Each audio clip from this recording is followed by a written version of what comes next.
Hello, Pisces. Welcome to your reading with me, Cindy. So we're going to do for you what I've been doing lately for everybody is the Celtic Cross reading. I'm having fun with it. I'm getting kind of some juicy information from some. And then some really intriguing outer space energies from others, like your neighbor Aquarius. So what I'm going to do, Pisces, like I said, I'm going to do the Celtic Cross spread for you. So there's 10 cards that are going to come out in this spread. There is an extended at the end of this reading. The link is at the top of the description if you are drawn to it. And in that, I will look for potential outcomes and further guidance for you in that. Now, I feel like things are flowing. You know what? This is the first sign of energy I've walked into. And, well, you know, Capricorn was tough. Aquarius wasn't too bad, but it was... I feel like things are just flowing in your energy. Oh, we're coming into a new moon in Pisces too. Maybe that you're feeling that. It's your season. Maybe that's what it is. It's your season, which is really interesting. Put up your hand and let me know in the comments. Like when it comes into your season, do you feel something? Like positive typically? Myself, I'm an Aries and I find whenever we go into April, things are just like crazy. It's like so... Yeah, it feels like really flowing. Everything just flew right off there. So that's good. So what I'm going to do, before I start pulling tarot cards for the spread, I have a new oracle deck and book that I've been playing with. And I've been playing with it a little bit with myself, to read for myself. But it's really in depth. And I'm not at the point where I can do a full-on reading with this deck because there's so much information on each card. It's incredible. So I'm utilizing it. I'm going to still continue to use it outside of doing the readings for you guys to grow and continue to educate myself on it. But for you guys, I want to do it for most of the signs. I want to pull a card out as an overall energy and overall message for the reading. And these are deep. Like they go in really, really deep. And what was funny, what I pulled out for Aquarius, because they're the first ones that I used it for, the entire reading continued to resonate with the first card that came out of here. So it's called the Oracle of the Radiant Sun. It's amazing. So it really brings in astrology. So we're kind of like looking at like a moon in Aquarius. This is a moon in Aquarius card. What does it say? Companionship. And then we have Venus and Taurus. Wow, look at the way you got here. You have moon, so you have companionship, and then you have romance with Venus and Taurus. And then you have Saturn in Gemini. I don't know what that is. Really, like, he's sitting on a pair of lips. I don't know. Let's just shuffle these. I don't know what this is going. You're getting like a whole other free reading here. Oh, and then this is my other book too. So I'm trying not to overwhelm myself. Tarot and astrology, I've just become so drawn to it lately. I've been feeling there's so much more that the cards want to tell me, and I need to grow. I need to keep growing. So this is my growth. It's kind of introducing these cards in a very slow way to the channel, and that's how I'm going to do it. So we're going to get started. So a card for Pisces, for the overall energy of this reading for them. A card for Pisces from the Radiant Sun Oracle deck. A card for Pisces for the Radiant Sun Oracle deck.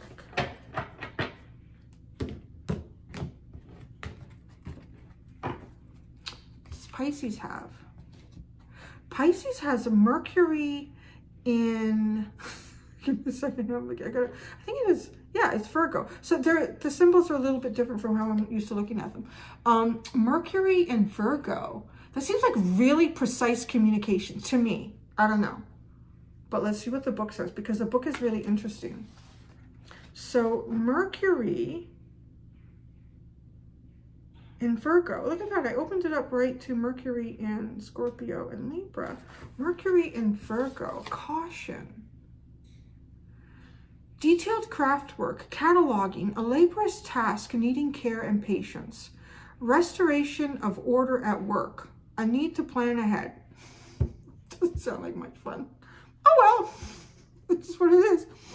In a reading, this card usually indicates a need to carefully examine the pros and cons of a problem before taking any action.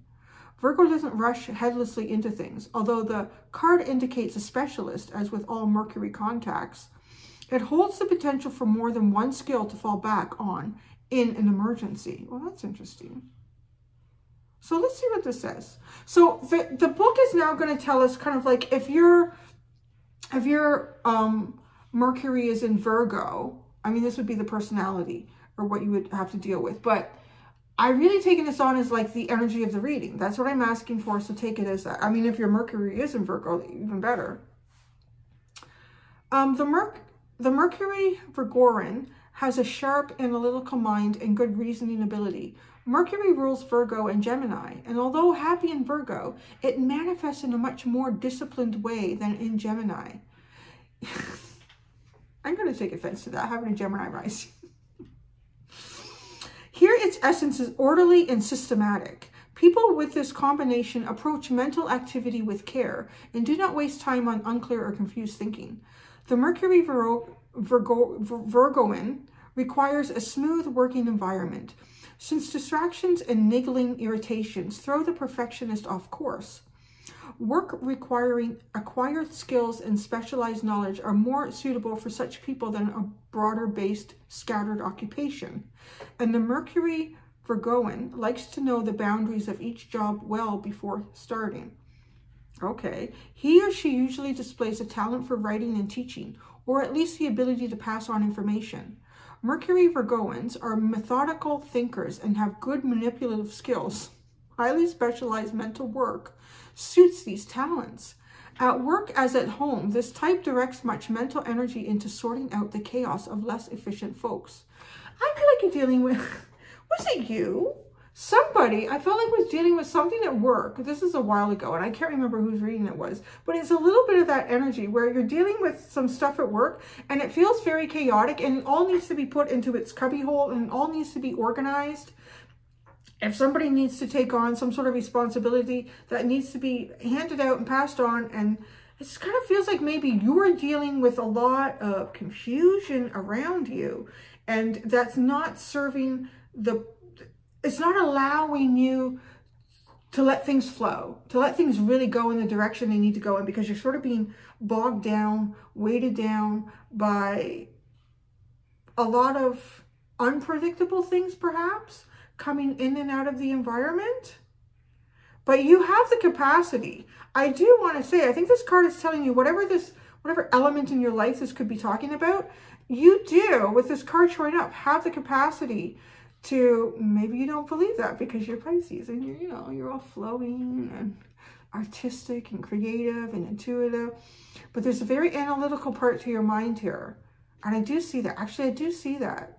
My Pisces friend, she can get a lot of balls in the air and be like managing and juggling them. And I sometimes think, I don't think she really realizes how good she is and what she can do, but she's learning. I think the more you take on, the more this happens, the more you start to really realize there's an element to yourself that can actually handle this and get it in order. And maybe that's sort of what's needed to get it in order. So the Celtic Cross spread. I don't know, what do you think of that? They're interesting, aren't they? They're interesting. The only thing that throws me off is this book doesn't have Uranus as a planet in here. So, because that's the planet that rules Aquarius. Well, it used to be, but now, so it's Saturn. Saturn is the modern. But I've always gone with Uranus for Aquarius. But anyways, it's probably better because knowing me, I wouldn't say it right. That's the only thing I would say about it. Otherwise, it's a fascinating book. So the Celtic Cross for Pisces, my Pisces. Where are you right now? You are in some sort of mental turmoil. Oh my gosh. You are. It's almost like you got so much going on and it's just driving you crazy. Look at this. Like, it's like having, like, all these are coming in all different directions. And what do you do with them? Holy crap. And in here, we got all these birds flying all over the place in all different directions. And what do you do with them? Holy crap. Your challenge. Take some ownership of this shit. Yep. Take some ownership. Really lead. Really lead. Lead. Pick up the reins and lead. Be the King of Wands. Do it. That's the key. Because you're not really Virgo. Like you're, well, I don't know, there's some placement in you. You could have some of that in you. But, I mean, you're Pisces. You're Pisces. So you are very creative. So this needs to be kind of organized and filed. And I'm hearing like a tier system. I don't know, maybe it needs a tier system for you. But it needs your creative spin on it. That's what it needs. It needs your creative spin on it. And this is how you come in as the leader with it. So to focus on. Bring harmony here. That's what you're good at. Oh, see, one of the other things I learned reading all my astrology books. The 10 of Cups is fascinating for me because it is the combination. It is when Mars and Pisces come together, and you can actually take all these beautiful dreams and fantasies and visions and hopes, and you can ground them. You can own them. That's what this is what Mars and Pisces creates. I learned that in my astrology. So, and look at that. You could be like Leo, but let's just say it's Aries energy. It's like Mars. That's what it is. So you have the magical cups here. You have the magical cups, but the challenge is for you is this fire to add to the cups, to ground it. But it's your creative process. You own it. You become the leader here by being this creative, dynamic person that you are. You show a better leadership skill, or people are more prone to want to go with what you're offering them or suggesting to solve a problem, to get things organized. Excuse me, if you do it in your creative way, as opposed to, you know, creating a graph and writing the pros and cons of the people that you're dealing with and what has to, it's almost like a creative, intuitive, really flowing. Like to me, the King of Wands is very intuitive, really has like all this passion. It's almost like all your passion, all your desire, it's just behind you on your shoulder. And people can almost like sense the essence of it. But it brings happiness. Focus on your 10 of Cups. Focus on your 10 of Cups. Focus on your rainbow.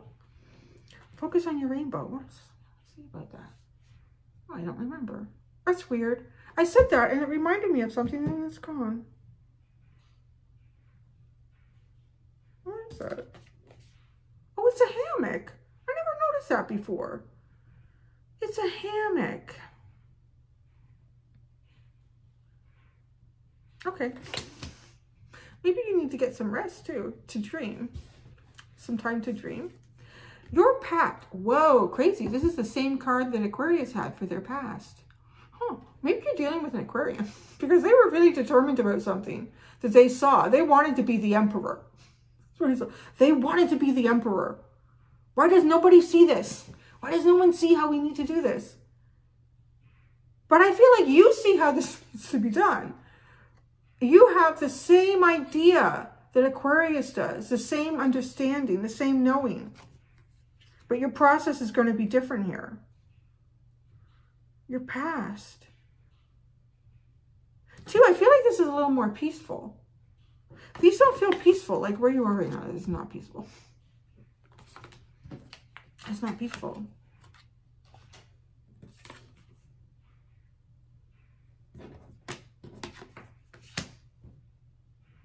You know, I'm noticing too with this King of Wands, he has a salamander coming across his chest. And the salamander, you know, represents, because often they're hiding in logs and stumps, and you set it on fire and all of a sudden they come out.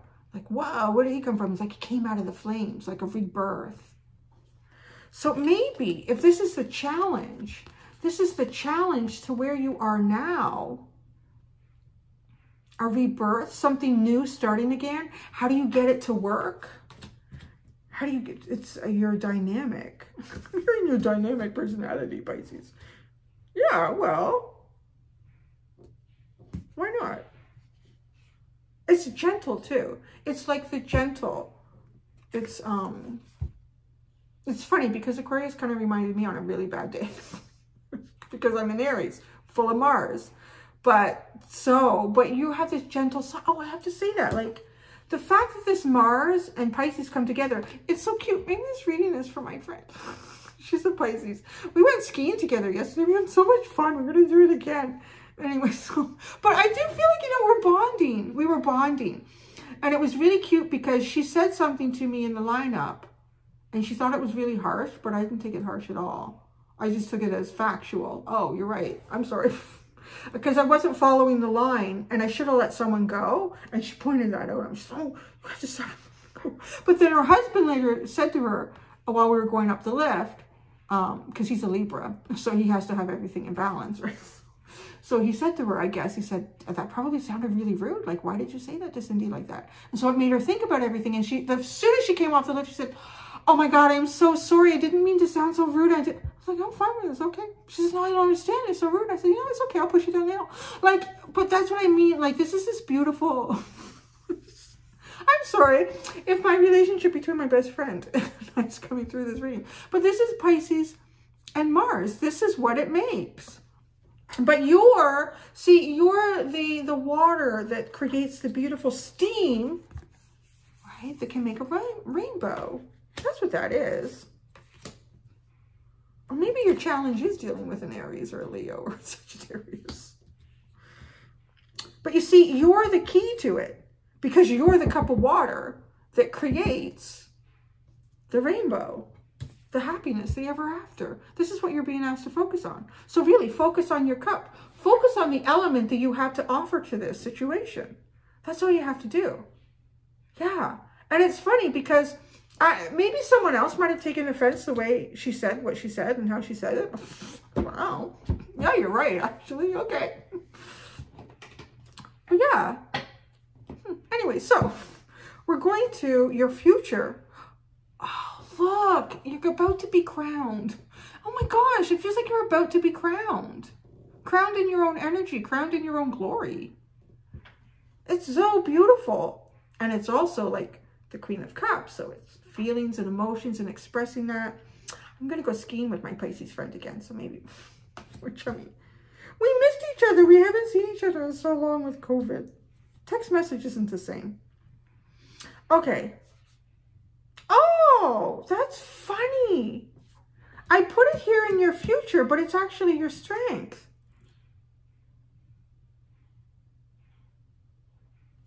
Oh, so these, oh my gosh, it's fire and water, Pisces. I feel like your strength and your future are intertwined. It's totally, these are intertwined. They want to sit in both places.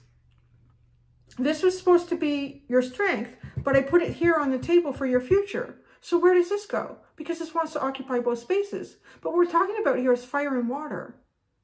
So communication, movement, swift. Like, don't hesitate about who you are. I feel like that. Don't hesitate about who you are.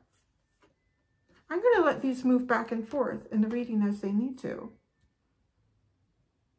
If you want to be technical, technically, the Queen of Cups is your strength and the Eight of Wands is your future. Technically. So movement, clarity, passion, excitement, communication, and it creates a spark. This reminds me of those little sparklers, you know, the kids get the sparklers when you're going to do the fireworks at night. That's what it reminds me of. Oh, there's a wand that you need to add to this. That's what it is. That's what it is. I'm hearing this is actually the Seven of Wands currently. As it's going into your future, it becomes the Eight of Wands because this is the next wand that needs to be added. You may be dealing with someone that has a lot of, it's kind of like that Aquarius reading. And it was Mars and, was it? No. I don't remember. Was Jupiter? Well, Sagittarius is Jupiter. So it was Mars and Sagittarius, which is a lot of this energy. It's reminding me of that because it was an individual who's really passionate about whatever is going on. And I would almost say that the Aquarian energy could have been a little defensive because they just didn't know how to get something through. So it's almost like incorporating this energy. This is your challenge. Maybe this strong personality and adding their wand to make this something so much better than being defensive.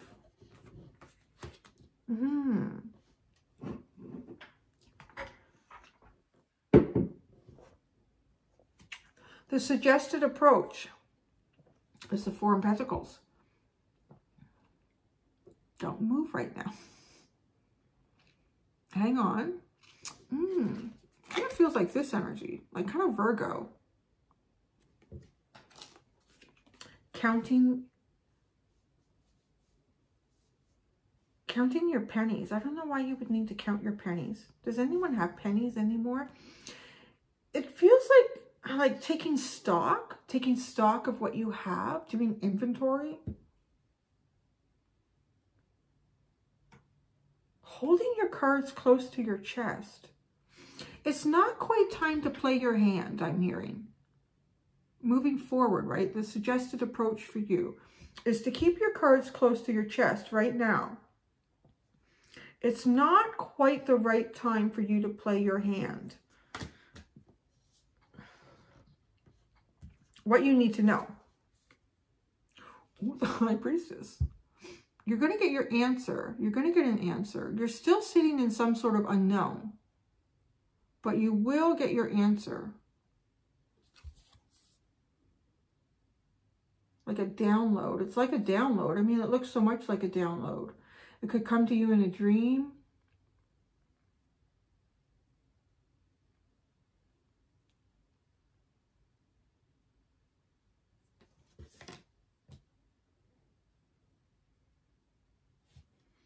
Sorry, I was getting a personal message in there. There was some weird letters. The hopes and fears that you have with the Five of Pentacles. Why would you hope for the Five of Pentacles? I can understand where the Five of Pentacles would be a fear. I'm kind of feeling like with the fear that whatever this is, this feels a lot like, you know, when you take this wand away, it becomes a 7, which means it's kind of defensive. Defensive, not sure who can be trusted, whether that's this person feeling that way or you or both. But if something doesn't work out right, the communication doesn't go through properly, then there's this. Somebody's out in the cold. Somebody's not in the connection. Somebody's feeling disassociated. How is this a hope? This almost feels like self-punishment. It almost feels like a bit like a self-punishment on some level. In terms of it coming in as a hope and a fear.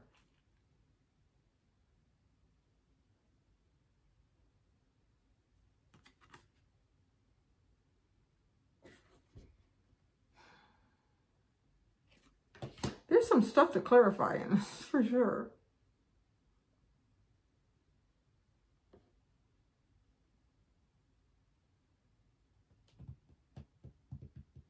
I feel like this card is talking to me about this one somehow. There's something to get something organized or working the way it needs to so it flows again, because that's what this is kind of talking about to me. Something or someone might have to be taken out of the equation. Or at least somebody's idea, and maybe they'll feel not part of the group. So the potential future, ooh, is the world. Interesting.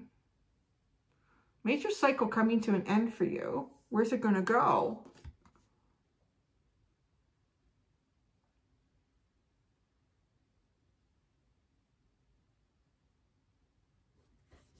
I never noticed that the snake has like little ropes tied around it.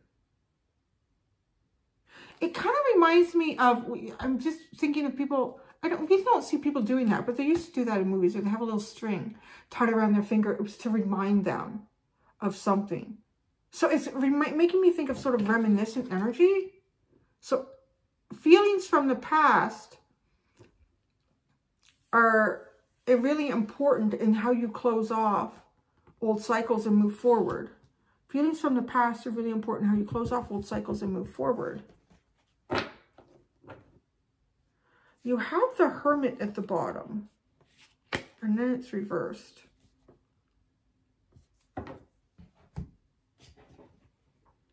The first card I want to clarify is the Five of Pentacles. How is your hope and it's your fear?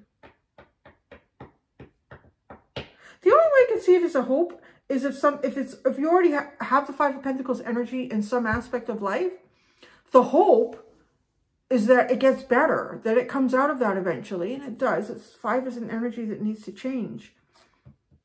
But maybe the fear is staying in this too.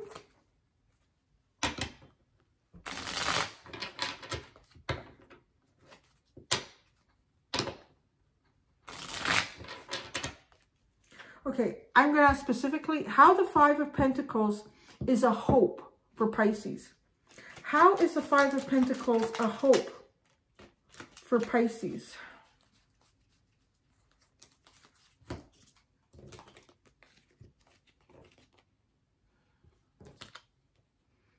Temperance, Judgment, the Nine of Cups, and the Ace of Swords. It feels like to me, if there's a Five of Pentacles energy around you, something's going on. Either you feel like this or someone that you're connected to feels like this. That, I mean, you want that to change. You want it to change, but I feel like it's not quite ready. Really. It kind of feels like the timer hasn't gone off. That's what it feels like. It's not quite ready. There's a little more time needed. This is divinely guided, and it is a lot of divine timing in this. But it will lead to happiness, and it will lead to clarity. But it's not quite the time. So it is your hope that this feeling of the Five of Pentacles will end. If this is someone that you're dealing with, is this energy, because it's a challenge, there's a defensiveness here before their wand can be added for actual movement and communication. For some reason, well, maybe because there's something going on here that you need to get organized. That's almost like that feels like. There's some things that need to get settled and need to get organized before this can be repaired or fixed or healed or changed or transformed. But once it does in a big way. It's like a whole rebirth with the Judgment card right into absolute happiness, fulfillment, dreams coming true, and clarity. Clarity, a new understanding, a new beginning, and how this is understood. So what is your fear about? Because that's your hope. What is your fear about the Five of Pentacles? The Seven of Cups. Confusion. So your fear is confusion. So maybe there isn't communication, but there will be. There will be. So maybe your fear is confusion here because there isn't communication yet. But it's not the right time for that, is what I'm hearing. You're supposed to continue to play your cards close to your chest. So what you need to know is the High Priestess. But what will she tell us? Let's see if she'll tell us anything. The High Priestess? I think I got it right. The Seven of Wands. That's what it was. This is defensive energy. So you're, okay, I'm trying to, I'm not going to recap yet. I'm not going to hang on. I know it feels like there's a lot of information coming through, but it's all starting to kind of come together. It's all starting to, like your snake here, chasing his tail. It's all starting to come together in a full circle here. So to focus on the Ten of Cups. This can be spending time with your best friend. This can be a place of happiness, creating just a place of happiness. But let's get more clarity for you. The Ten of Cups, Pisces should focus on the Ten of Cups. Pentacles.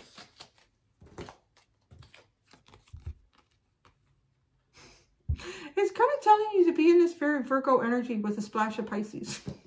Feels like. Be in this very kind of Virgo energy. Oh, yeah. And I said, too, it's almost like you need to count your pennies. Look at that. Like the Six of Pentacles. It's kind of like that.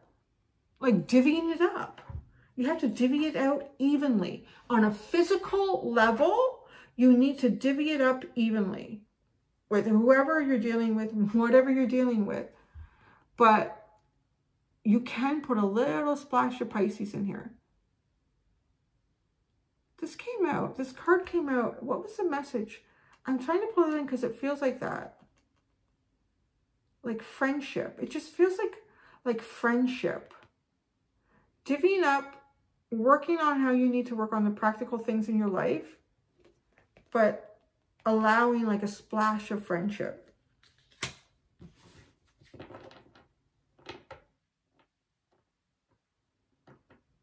Your strength is the Queen of Cups. You're about to be crowned.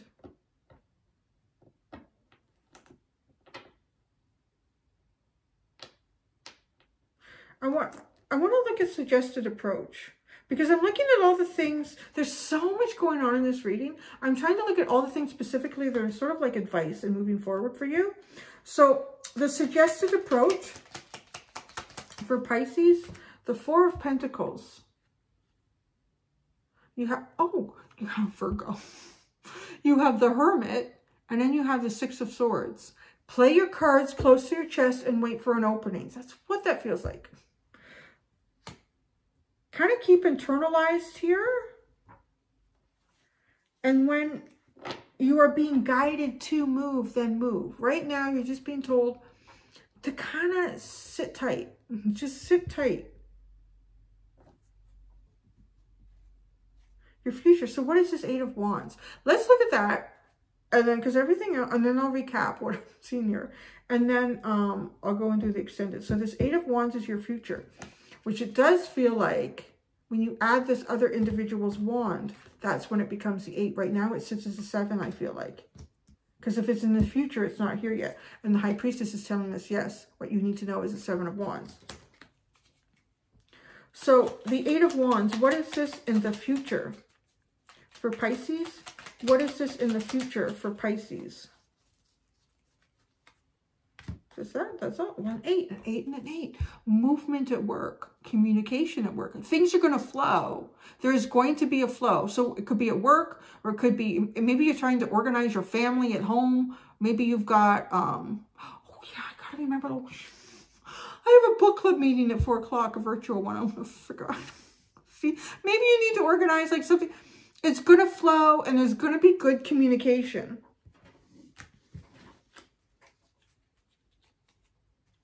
So yeah, I'm going to leave it at that. I got the Six of Wands, and then it's reversed. There's going to be victory here. It just kind of seems like, you got to play it. There's something that, oh yeah, you have the Hermit twice here now. This reading really feels like Virgo energy. And I only mean that in terms of very analytical, finding patterns, producing like logical results. So it's kind of pushing you a little bit out of your typical, very comfy, cozy Pisces energy.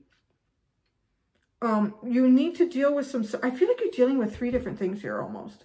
It feels like you're dealing with something like that, like some sort of responsibility, or you're the one that sort of has the key to making things organized here. But the best way to do that is, yes, being kind of analytical over it, but also being creative, because that is coming out as your strength. So also being really creative and using your intuition here and knowing when you should do things and how you should do them. There's a new beginning, or even just the sense, like you can sense a new beginning. You can sense this new beginning, and it has to do with fire and creativity, and maybe an individual that has like a very strong, dynamic, bigger than life personality with this King of Wands. Right now, it feels like either you or them kind of feel out in the cold or not connected. You're not connected. Your fear in this is that there will be continued confusion in not being connected. Your hope is that in the right timing, that when things play out as they should, you will have a rebirth in this connection. There will be happiness. There will be clarity. It will get rid of this energy. Because when you add the King of Wands to this, I'm seeing the communication and the flow. The communication and the flow on whatever you work. Things will work really well. It will all come together. And you are really important in this piece, this puzzle piece. You're a very dynamic puzzle piece to this big picture with this Mars and Pisces energy. Taking all of your dreams and fantasies, all that beautiful, whimsical part of you, and grounding it in Mars and making it real. But to do that, you have to be very practical with a splash of Pisces. So that's that. That's your reading. Isn't that interesting? So I think we're going to call the reading that. Very practical with a splash of Pisces. So I'm going to go do the extended before I have to do my book club meeting. Thank you so much, Pisces. Until next time, do be gentle with yourselves. Bye.